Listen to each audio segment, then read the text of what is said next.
Arti penting pengawasan terhadap pemerintah. Pemerintah berperan aktif dalam pergaulan sosial dan diberi tugas menyelenggarakan kepentingan umum atau servis publik. Pemerintah diserahi tugas.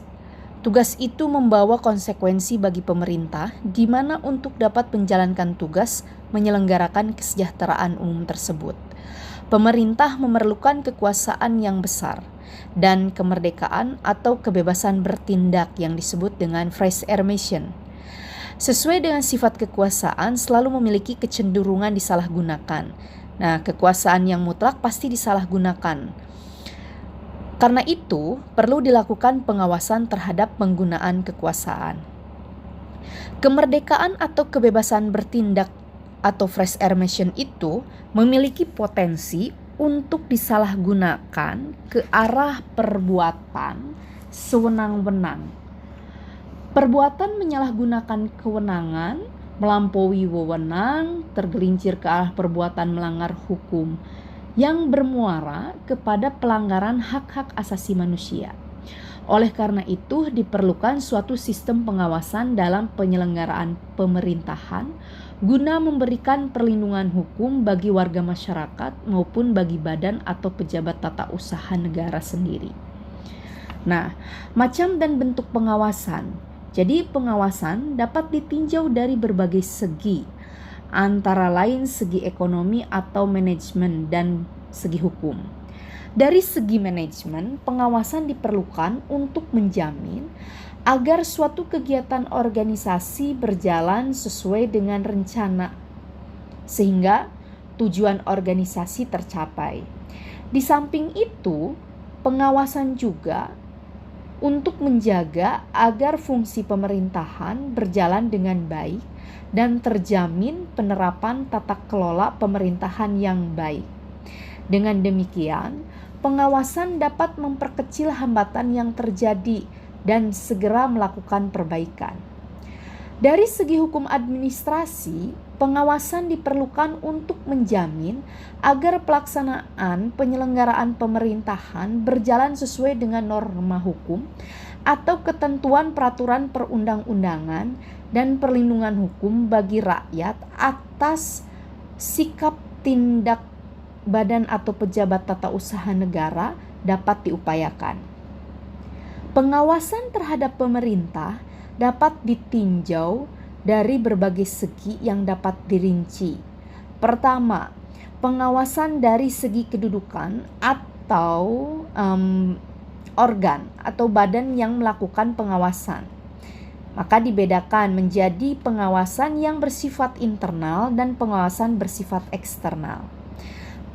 Nah, pengawasan internal ini adalah pengawasan yang dilakukan oleh suatu badan yang secara organisatoris atau struktural merupakan bagian dari lingkungan pemerintah sendiri.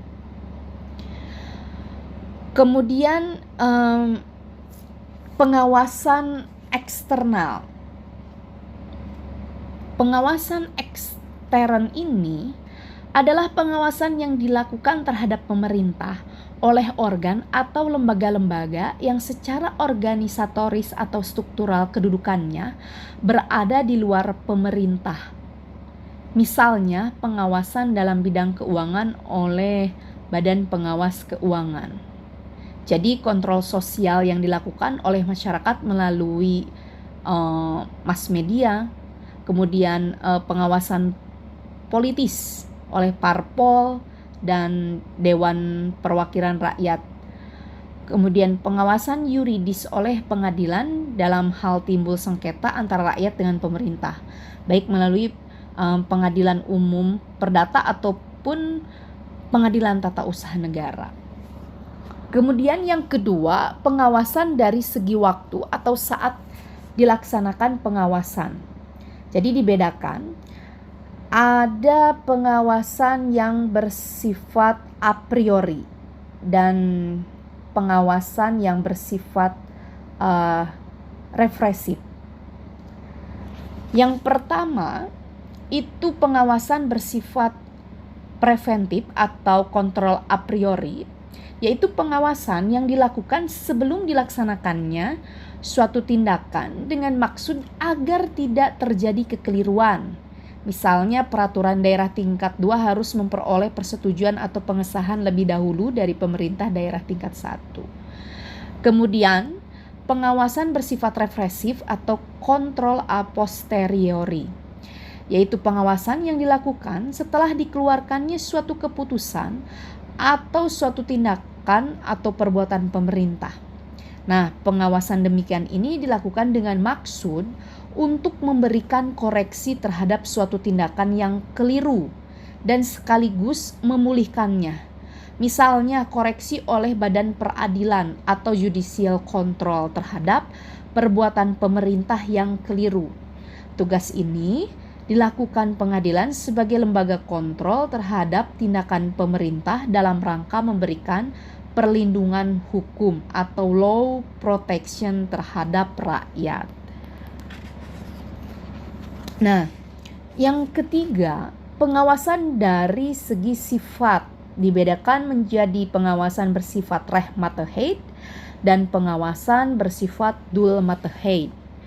Pengawasan bersifat rehmatigheid atau segi legalitas adalah pengawasan yang dilakukan dengan cara menilai atau menguji segi hukum atau rehmatigheid testing suatu perbuatan pemerintah. Apakah perbuatan itu benar atau sah menurut hukum ataukah tidak. Pengujian demikian ini dilakukan oleh hakim melalui pengadilan. Nah, tugas ini dilakukan pengadilan sebagai lembaga kontrol terhadap tindakan pemerintah dalam rangka memberikan perlindungan hukum atau law protection terhadap rakyat. Kemudian yaitu pengawasan bersifat doelmatigheid atau kemanfaatan adalah pengawasan yang dilakukan dengan menitik beratkan pada segi kemanfaatan atau oportunitas.